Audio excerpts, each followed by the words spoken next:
Hey everybody, Ken Salvail for Grower Coach, having a look at some vegetables today. Looks like they've been up and going. We've had them in since somewhere in March, I think middle of March or so. So let's see how they're doing. It's just the beginning of May right now. Okay, we're gonna have a quick peek here. We've got our insect cloth on there. And oh yeah, there's the spinach. Looking awesome, look at that. I'm ready to harvest already. I have some of this screen here just to hold up the insect mesh a bit. But beautiful, nice to have them under the insect mesh so they don't get the little leaf miners on those guys.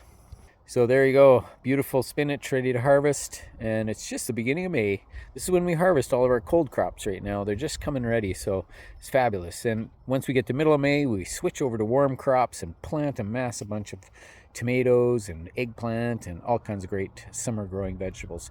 Beans too. That's it for today. Thanks for tuning in.